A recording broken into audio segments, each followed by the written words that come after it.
아멘. 오늘 말씀의 제목은 그리스도를 본받는 신앙이라는 그런 말씀의 제목이 되겠습니다. 성도가 그리스도인이 되면 삶의 많은 부분들에 있어서 변화가 이제 시작되게 됩니다. 그 변화는 하나님의 거룩한 성도가 되어가는 그런 과정으로서 어쩌면 당연하고 또 자연스러운 일입니다. 변화가 없다면 그것은 올바른 신앙생활을 하고 있지 않은 것으로 볼 수가 있는 거죠. 오늘 베드로전서는 그런 과정 중에 있는 그런 그리스도인들에게 예수님의 수제자였던 베드로가 성도로서 이제 주어진 그 환경 속에서 여러 가지 고난을 이제 만났을 때 어떻게 지혜롭게 받아들이며 살아야 하는지를 권면해주고 있는 그러한 내용인 것입니다. 당시 로마 시대는 그리스도인들이 신앙을 가지기에 매우 어려운 시기였습니다.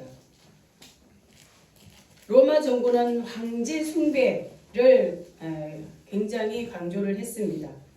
황제를 신격화해서 제사를 드리는 관례가 있었습니다. 기독교인들은 어떻습니까? 인간을 섬기는 그런 일을 할 수 있습니까? 없는 거죠. 하나님 외에 다른 신을 섬기는 일은 있을 수가 없었던 겁니다. 그래서 거부하게 되었고, 거부하면 이는 바로 로마 정부에 대한 불충으로 그렇게 여겨서 기독교인을 정치적으로 핍박하게 되었던 것입니다.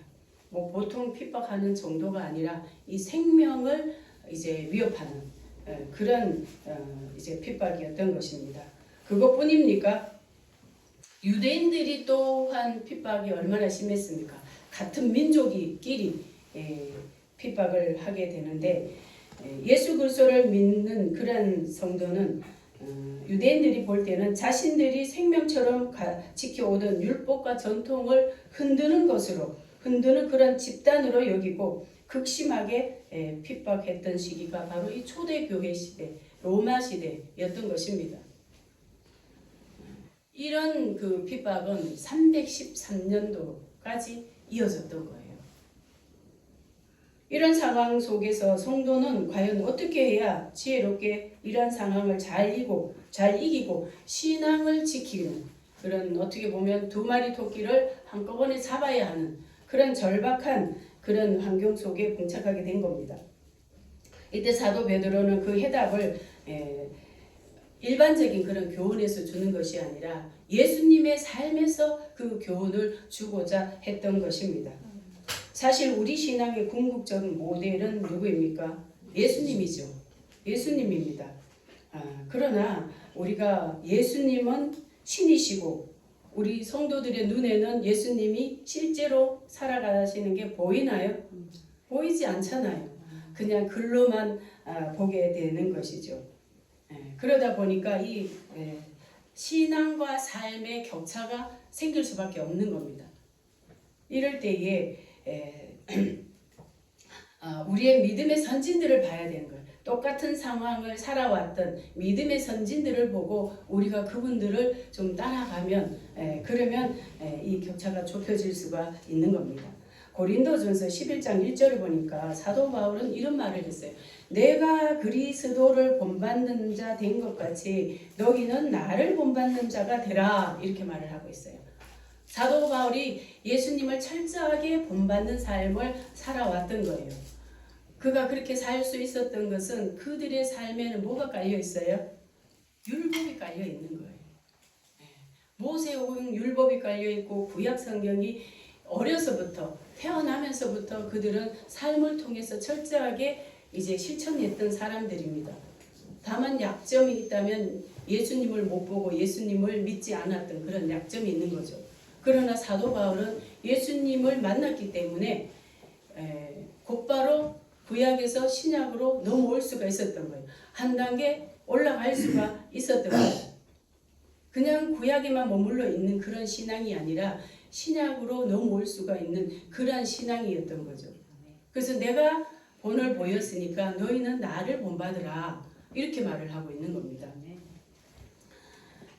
그래서 이런 사도 바울이 말을 하고 있는 이런 말은 단순히 자신을 따르라는 것이 아니라 그는 그리스도를 본받는 삶을 실제로 고린도 교회 성도들에게 많이 실천을 해 보여줬다는 겁니다.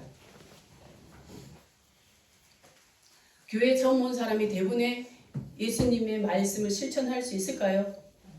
늦게 온 사람은 미리 온 사람을 본받게 되어 있고요. 전도 받은 사람은 나를 전도한 사람을 본받게 되어 있는 거예요. 그래서 먼저 믿은 사람, 전도한 사람이 본을 보여줘야 그거 가까이 있는 사람을 본을 보는 거예요. 열심히 충성하는 사람이 전도를 해온 사람은 그대로 충성을 하는 거예요.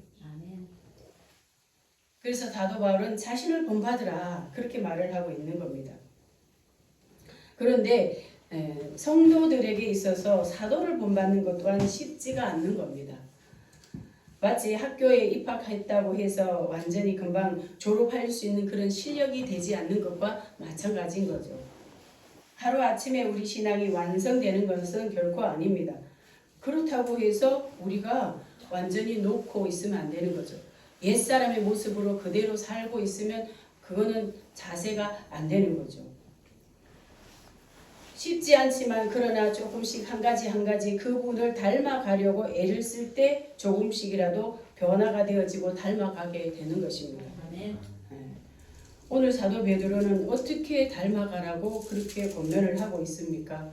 우리 18절과 19절 같이 한번 읽어보겠습니다. 시작. 사환들아 범사에 두려움으로 주인들에게 순복하되 선하고 관용하는 자들에게만 아니라 또한 까다로운 자들에게도 그리하라. 애매히 고난을 받아도 하나님을 생각함으로 슬픔을 참으면 이는 아름다우나. 아멘. 아멘. 사환들아 이렇게 말을 하는데요. 이 사환은 당시 가정 내에서 주인을 섬기는 그런 종을 이루는 말입니다. 하인, 우리말로는 뭐 하인이라고 그렇게 표현하기도 하죠. 당시 로마 사회는요, 노예 제도가 보편적으로 이제 존재해 있었던 것입니다. 이 중에 많은 그리스도인들도 종의 신분으로 살았음을 우리가 성경 속에서 많이 찾아볼 수가 있는 거죠. 오네시모, 성경에 나오는 그 종이었던 사람 오네시모 아닙니까?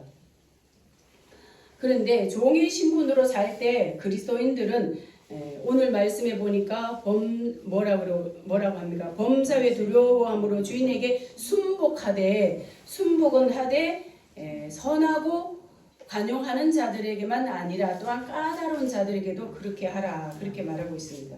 순복을 하라는 거예요. 그리스도인이 되었으면 그동안에는 어떻게 살았든지 간에 그리스도인이 되었으면 이런 것부터 이제 달라지라는 그러한 권면이 되는 것입니다. 주인에 따라서 성품이 좋고 아량이 넓은 사람들이 있는가 하면 또 우리말로 까칠한 사람도 있을 수 있잖아요. 그러나 그런 거 가리지 말고 무조건 순복하라는 겁니다. 성경에서 순복이란 단순히 억지로 따르는 것이 아니라는 거예요. 자발적으로 순종하는 태도를 말을 해주고 있는 겁니다. 여러분, 종이 순복하지 않으면 어떻게 돼요? 자기에게 유익이 없겠죠. 일평생 주인에게 미움을 받아서 평생 힘들게 살 수 있고 비참하게 살 수 있는 게 종의 신분인 겁니다.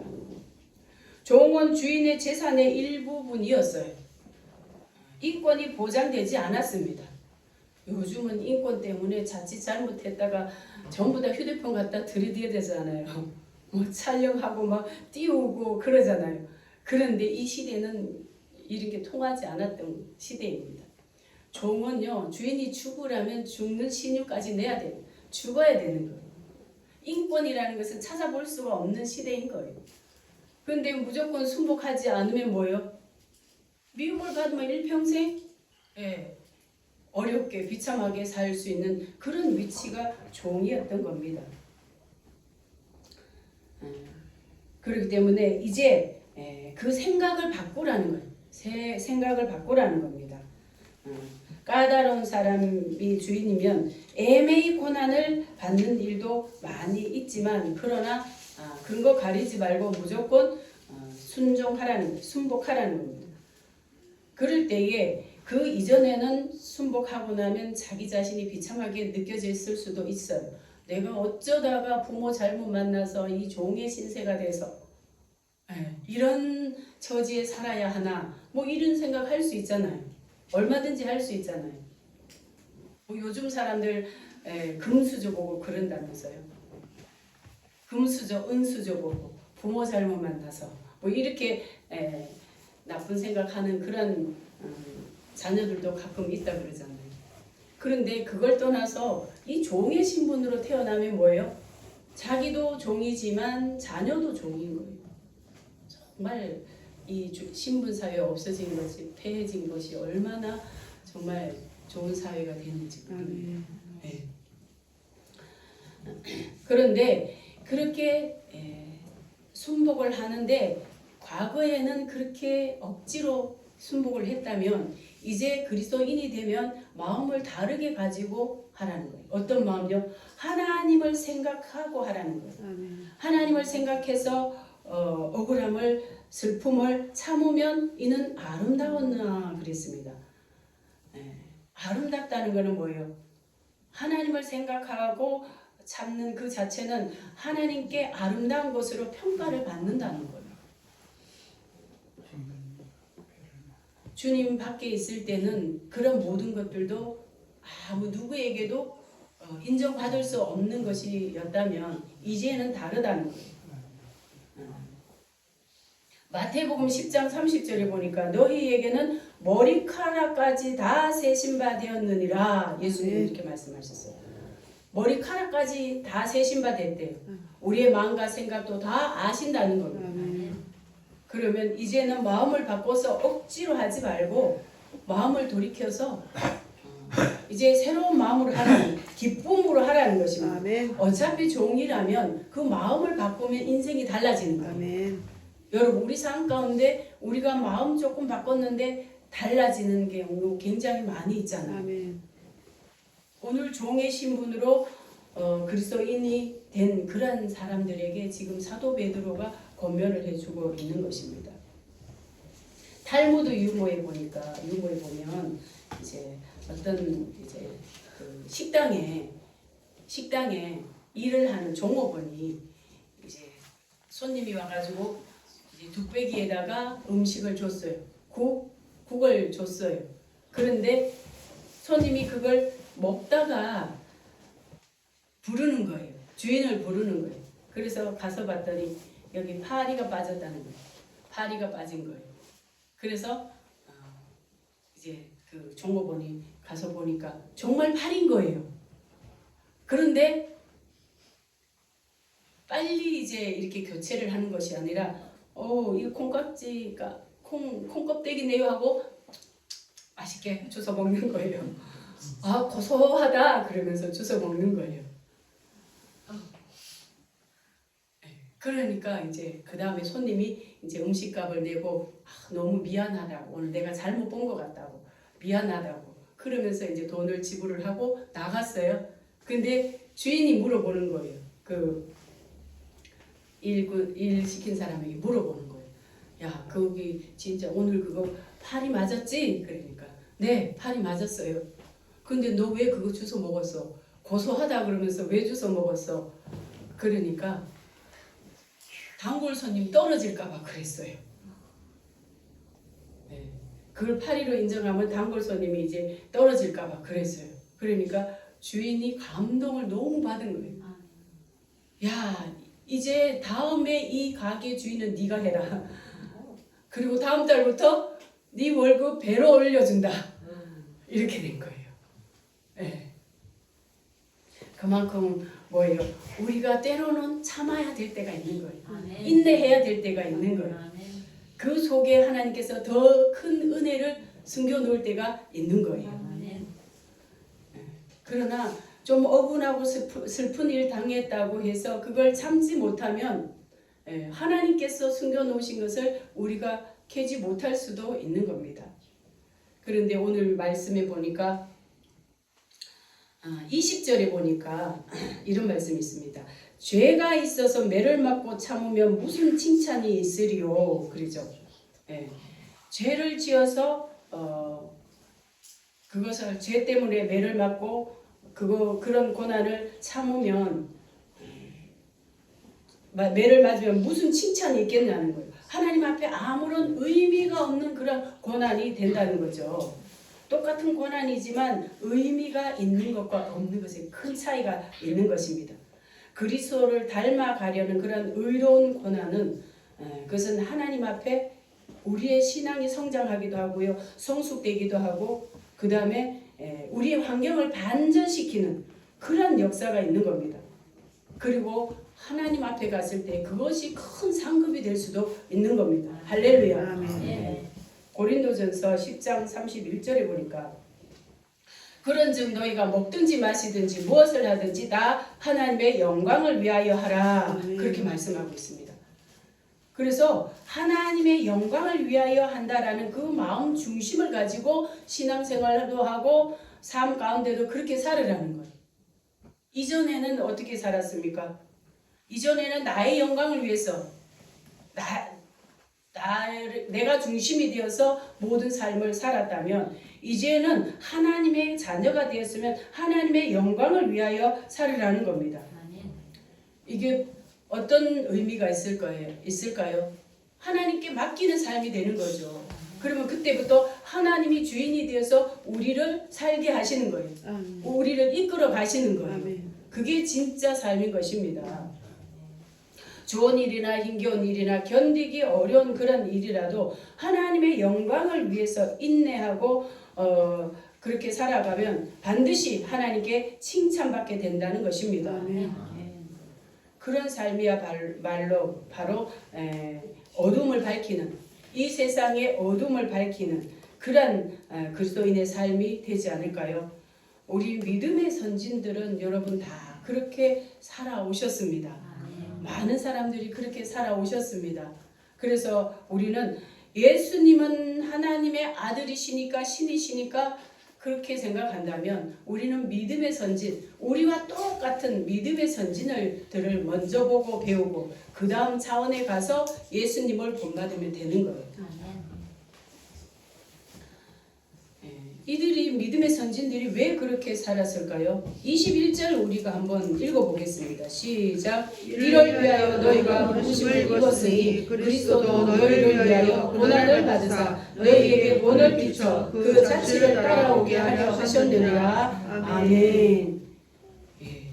예수님께서 고난을 받고 참고 인내하고 모든 것들을 하셨는데 그게 바로 우리를 위해서 그렇게 하셨다는 거예요. 우리를 죄 가운데서 구원하시는 것도 있지만 우리가 예수님을 본받고 예수님을 좀 신앙의 모델로 삼아서 예수님을 좀 닮아가게 하기 위해서 그렇게 하셨다는 것입니다.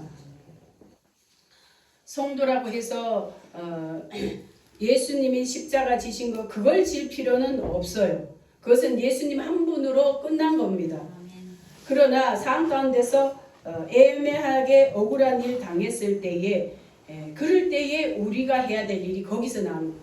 우리 신앙의 실력이 거기서 나오는 거예요. 그럴 때에 회피하는 것이 아니라 한 번쯤은 예수님을 생각해 보라는 것입니다.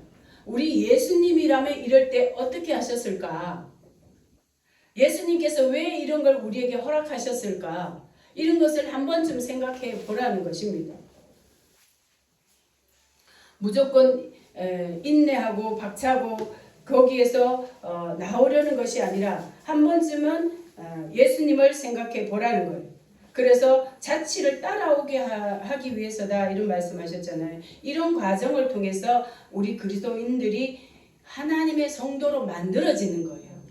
좋은 환경을 통해서 만들어지는 것이 아니라 오히려 불리한 환경, 어려운 환경을 통해서 성도로 만들어지는 것입니다. 우리 신앙을 돌아보세요. 신앙생활 오래 하신 분들은 돌아보면 알 수가 있어요. 그래도 내가 조금이라도 우리 신앙에 세워질 때가 언제였는가를 돌아보면 문제가 없고 형통하고 생각지도 않았던 좋은 일이 생기고 이럴 때 생긴 것보다는 오히려 어려운 환경에서 억울한 일 당하기도 하고 또 많은 사람들에게 인정받지 못하고 열심히 했는데도 지탄받고 이랬을 때에 오히려 우리의 신앙이 더 세워지는 기간이었다는 것을 우리가 돌아보면 그때 알게 되는 것입니다. 아멘. 그래서 이런 과정은 예수님께서 우리에게 허락하신 것은 우리의 믿음을 온전한 믿음, 순전한 믿음 세워가시기 위해서 그런 환경에 우리를 놔두실 때가 있는 것입니다. 여러분 이럴 때에 하나님께서 우리 믿음을 더욱더 견고하게 세우려고 하시는구나 라고 이렇게 받아들이시기를 주님의 이름으로 축복합니다. 아멘. 22절 같이 한번 또 한번 했고요. 그 다음에 이제 22절에 보면 예수님께서 오직 선을 행함으로 고난을 받고 참으며 이는 하나님 앞에 아름다우니라. 22절요. 저는 죄를 범치 아니하시고 그 입에 괴사도 없으시며 예수님의 그렇게 하셨다는 겁니다. 예수님은 죄를 범하지 않았습니다. 죄를 범치 않았음에도 불구하고 우리를 위해서 고난을 받으셨습니다. 그리고 그 입에 괴사도 없으시며 그렇게 말을 하고 있습니다. 예수님은 죄가 없음에도 불구하고 억울한 누명 이런 거 받아도 변명하지 않았습니다. 여러분 유대인들이 예수님을 죽이려 했던 결정적인 이유가 뭔지 아시나요? 결정적인 이유가 바로 요한복음 5장 18절에 나오는데요. 유대인들이 이를 인하여 더욱 예수를 죽이고자 하니 이는 안식일만 범할 뿐 아니라 하나님을 자기의 친아버지라 하여 자기를 하나님과 동등으로 삼으심 일러라 이렇게 나오고 있습니다. 안식일 범하는 것도 굉장히 마음에 지금 이제 거리끼는데 하나님을 친아버지라고 해서 하나님과 동등되게 말을 했다는 거예요.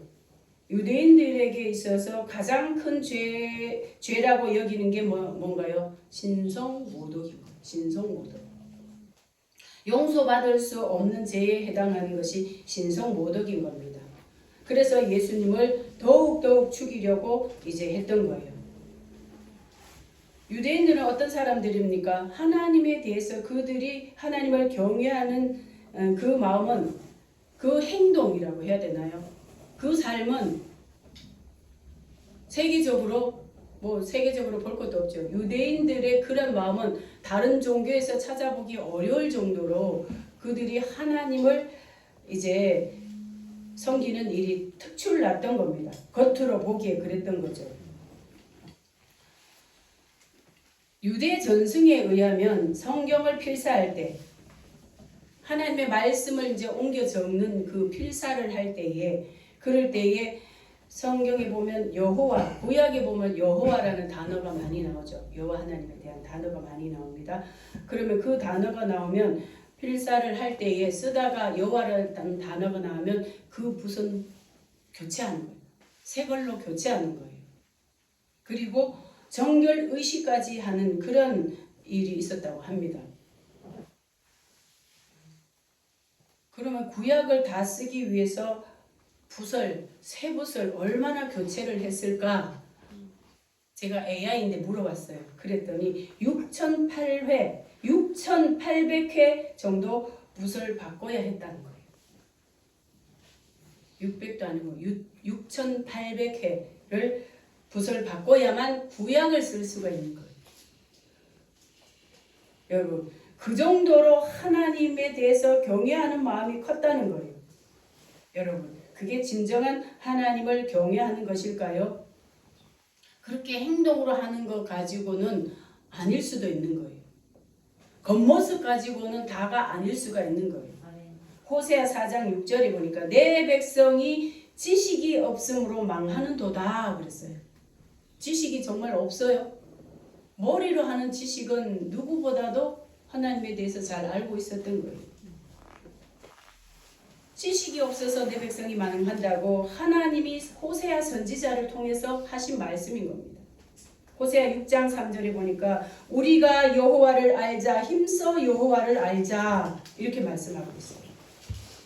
네, 신약에도 나옵니다. 마태복음 23장 24절에 보니까 맹인된 인도자여 하루살이는 걸러내고 약대는 삼키는도다. 예수님께서 바리새인들과 서기관들을 꾸짖으실 때 하신 말씀이에요. 영적인 지도자들이 이렇게 꾸짖었다면 그들이 가르침을 받은 일반 백성들은 말할 것도 없겠죠. 작은 것, 하루살이는 극도로 조심하고 걸러내면서 형식에 치우치면서 더 큰 것, 약대는 삼켜버렸다는 역설적인 그런 표현인 것입니다. 이것은 바로 외식적이고 형식적인 신앙을 비판하고 있는 겁니다. 사소한 규칙에는 목숨을 걸고 집착을 하면서 정작 중요한 하나님의 마음, 정의와 긍휼과 믿음은 버렸다 그랬습니다. 그것을 지적하신 말씀입니다. 그들은 신앙의 형식을 목숨 걸고 붙잡으나 신앙의 본질을 놓쳐버렸던 그런 신앙인들이었습니다. 여러분, 우리 신앙에는 그런 거 혹시 없을까요? 유대인들만 나무랄 것이 아니라 우리 안에 그런 것은 없는지 우리는 이 시대의 우리의 모습을 봐야 되는 겁니다. 진정한 신앙은 하나님의 말씀을 우리 삶 가운데서 실천하며 살아계신 하나님을 경험하는 것이 진정한 신앙인 거예요. 예수님이 입에 게사가 없다 그러는데 이게 속임수라고 이제 그 원어에 보면 속임수에 해당하는 말인데요. 속임수가 없었다는 거예요. 우리 예수님은 속임수, 거짓말 이런 게 없었다는 겁니다. 사람은 죄를 지으면 그것을 덮기 위해서 또 다른 거짓말, 또 다른 변명 이런 거 끊임없이 하잖아요. 거짓말 탐지기가 왜 생겼어요? 죄인이 시인을 안 하고 계속 거짓말하고 숨기고 합리화시키고 변명하고 그러기 때문에 그러는 거예요. 예수님 죄 때문에 십자가에 돌아가셨나요? 얼마든지 예수님이 너희들 때문에 내가 이렇게 매를 맞으면 되겠냐고 하실 수도 있는 거예요. 그런데 예수님은 그런 말씀 하시지 않았다는 겁니다.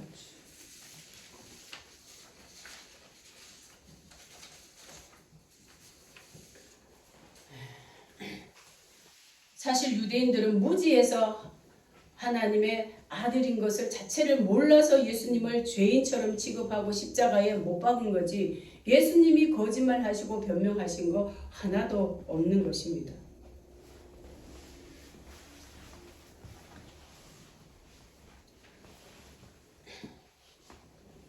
욕을 받으시되 대신 욕하지 아니하시고 고난을 받으시되 위협하지 아니하시고 오직 공의로 심판하시는 자에게 부탁하시며 그랬습니다. 욕을 받으시되 욕하지 않았다 그랬습니다. 사람들 욕 들으면 기분 좋습니까? 오히려 더 큰 욕할 수도 있는 게 사람인 거죠. 그러나 예수님은 그렇게 하지 않으셨습니다. 고난을 당하시되 위협하지 않았다. 그것도 그렇게 말씀하십니다. 우리 24절 우리 또 23절에 고난을 받으시되 위협하지 아니하시고 그랬습니다. 이거는 맞대서 욕하지 않는 것뿐만 아니라 위협하지 않았다는 것은 뭐예요? 사람은 큰 힘이 있으면 억울한 일을 당하거나 누명을 썼을 때 어떻게 합니까? 몇 배로 갚아주는 거죠. 힘이 있으니까. 힘 없는 사람은 그대로 당하지만 힘이 있는 사람은 그렇게 당하지 않습니다. 그러나 예수님은 능력을 가지신 분이에요. 천하를 호령할 수 있고 또 많은 큰 능력을 행하실 수 있는 분이 바로 예수님입니다. 마태복음 26장 53절에 보니까 너는 내가 내 아버지께 구하여 지금 12영 더 되는 천사를 보내시게 할 수 없는 줄로 아느냐 이렇게 말씀하셨어요. 이 말씀은 예수님께서 겟세마네 동산에서 제사장과 장로들이 보낸 그런 사람들에게 잡히실 때에 이때 베드로가 뭘 했어요? 칼을 휘둘려서 제사장의 그 종의 길을 비워버린 거죠. 그럴 때 예수님이 하신 거예요. 내가 아버지께 지금 보내서 12영 더 되는 천사를 보내시게 할 수 없는 줄 아느냐? 그러나 내가 지금 그렇게 하지 않는 것은 아버지의 뜻을 이루기 위해서 그렇게 한다. 그렇게 말씀해 주고 있는 겁니다. 아버지의 뜻을 이루기 위해서 위협하지 않고 공의로 판단하시는 하나님께 맡겼다는 겁니다. 여러분, 때로 우리가 이게 진정한 신앙인 것입니다. 하나님께 맡기는 신앙. 내가 판단하지 않고 하나님께 맡기는 신앙. 하나님의 뜻이라면 내가 어떤 굴욕을 당해도 어떤 슬픔을 당해도 내가 참겠습니다 하는 것. 이게 바로 진정한 신앙인 것입니다. 예수님이 나무에 달리실 때 여러분 제자들이 많았습니다. 채찍에 맞으시고 할 때 군중들 우리 영화 보면 굉장히 많이 있잖아요. 이럴 때에 예수님처럼 그렇게 능력이 있으시고 사역에 많은 그런 그 사람들을 살리시고 고치시고 그런 분이라면 그 수제자 베드로 너 나와서 나 대신 네가 내 맞아. 그렇게 할 수 있잖아요. 죽었다가 다시 살아난 나사로에게 너 죽었던 거 내가 살려줬으니까 네가 대신 매 맞아. 이럴 수도 있는 거잖아요. 내가 너 앞길 평생 내가 먹을 거 대줄게. 누가 나와서 나 대신 매 맞아. 십자가 져. 이렇게 할 수도 있잖아요. 힘이 있으니까, 능력이 있으니까. 그런데 예수님 그렇게 하셨나요? 그렇게 안 하셨어요. 왜요? 아버지의 뜻을 이루기 위해서 그대로 다 받으신 겁니다.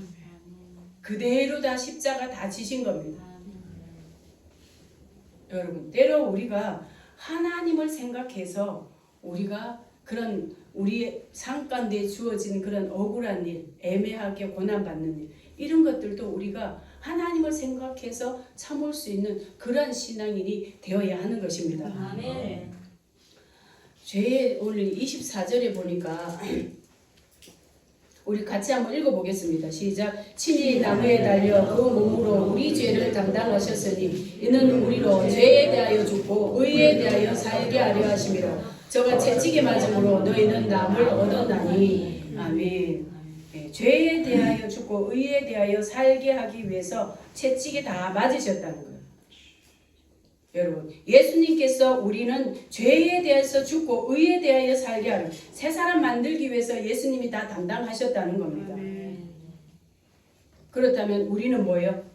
예수님께서 그렇게 고난당하시고 다 당하셨다면 우리가 해야 될 일이 또 있지 않을까요? 옛사람, 겉사람, 이거는 죽어야 되는 거예요. 그래야 우리 속에 있는 의로운 속사람이 살게 되는 것입니다. 나무도 지금 보면 어때요? 지난해에 말라버린 그 나뭇잎이 떨어져 나가야 새 잎이 나오는 그런 것과 마찬가지인 거예요. 고린도전서 15장 31절에 보면 형제들아 내가 그리스도 예수 우리 주 안에서 가진 바 너희에 대한 나의 자랑을 두고 단언하노니 나는 날마다 죽노라 그랬습니다. 우리 겉사람, 우리 옛사람 날마다 죽어야 되는 거예요. 겉사람이 살아있으면 속사람이 나올 수가 없는 겁니다. 살아날 수가 없는 거예요. 우리가 십자가에 매달려 죽을 필요는 없어요. 예수님이 다 해놓으셨습니다. 그러나 우리 속사람을 살아나기 위해서 우리 겉껍데기를 자꾸 깨야 되는 거예요. 이거는 우리가 하라는 겁니다. 저와 여러분이 옛사람의 겉껍데기 자꾸 깨서 버리시기를 축복합니다. 그거 하지 않으면 우리 속사람이 바로 살아날 수가 없기 때문에 그런 것입니다. 아까 빌레몬에 대해서 잠깐 이야기했습니다. 그 빌레몬서의 짧은 장 중에 하나인데요. 그 빌레몬에게 있었던 그 오네시모가 도망쳐서 이제 나왔어요. 종이었는데 도망을 쳤어요. 왜 그랬는지는 성경에 나오지 않습니다. 이 빌레몬은요, 사도 바울이 골로새 지역에서 만나게 된 굉장히 부유한 그런 사람인데 그 사람이 사도 바울의 복음을 듣고 그리스도인이 된 거예요. 그런데 로마에서 감옥 생활할 때에 이제 그 집에 복음을 전하다 보니까 그 집의 종이었던 오네시모가 도망을 쳐서 나온 거예요. 왜 도망쳤는지도 성경에 나오지 않습니다. 그런데 이제 그 내용을 다 듣고 나서 사도 바울이 이제 빌레몬에게 개인적으로 편지를 쓴 내용이 이제 빌레몬서인데요. 오네시모가 사도 바울의 말을 듣고 복음을 듣고 회심을 한 거예요. 그 이전에 빌레몬도 회심을 했어요. 자기 집을 복음을 전하고 또 모이는 장소로 제공을 할 정도로 완전히 변화된 그러한 사람입니다. 그런데 이 오네시모가 도망쳐 나왔는데 다시 이제 편지를 써서 오네시모를 돌아가라. 네가 그리스도인이 됐으니까 이제 돌아가서 주인에게 순복하라. 그런데 무서워서 못 돌아가는 거예요. 그러니까 빌레몬에게 편지를 써서 받아주라는 거예요. 혹시 뭘 재산에 손해를 끼쳤으면 내가 대신 갚아줄 테니까 오네시모를 받아줘라. 이런 내용을 쓴 것이 빌레몬서입니다. 그런데 성경에는 그가 돌아갔는지 받아줬는지 더 이상 내용이 안 나와요. 그런데 유대 전승에 나옵니다. 유대 전승에 이제 그 내용이 나오는데 받아줬다는 거예요. 빌레몬이 받아주고 오네시모도 가게 됐어요. 그래서 이 사람이 오네시모가 나중에 어떤 사람이 되냐 하면은 에베소 교회의 감독, 그러니까 주교죠. 주교가 되었다는 전승이 이그나티우스 글에서 나오게 되는 겁니다. 유대의 전승이. 여러분, 주님을 생각해서 한번 참은 것이 교회사의 아름다운 기억으로 기록이 되는 거예요. 남게 되는 거예요. 우리 삶 가운데 우리가 우리 주님 때문에 과거 같으면 절대로 못 참지만 우리 주님 때문에 내가 한 번씩 참아가는 것, 이거는 우리 속사람을 살아나게 하는 거예요. 우리의 삶을 기름지게 하는 거예요. 하나님께 칭찬받을 그런 일을 하게 되는 거예요. 작은 것 하나가 크게 되는 그러한 한 발 시작점이 되는 겁니다. 그렇습니다. 진정한 신앙의 본질은 우리가 예수 그리스도를 닮아가는데 하루아침에 닮아가는 것이 아니라 한 가지 한 가지 닮아가는 거예요. 그 한 가지를 포기를 하면 희망이 없는 겁니다. 그러나 주어진 환경에서 한 가지 한 가지 우리가 닮아가다 보면 언젠가는 예수 그리스도의 모습으로 많이 닮아가는 그런 우리가 될 겁니다. 아멘. 네, 저와 여러분이 우리 삶 가운데 주어지는 그 환경을 우리가 배척하고 그것을 벗어나고 여기에 목적을 두는 것이 아니라 우리 예수님을 생각해서 한 번쯤은 우리 주님이 나에게 이런 환경을 주신 것은 무엇 때문일까? 그렇게 기도하면서 묻고 나아가서 한 가지 한 가지 참아서 그리스도의 형상을 닮아가는 그런 저와 여러분 되시기를 주님의 이름으로 축복합니다.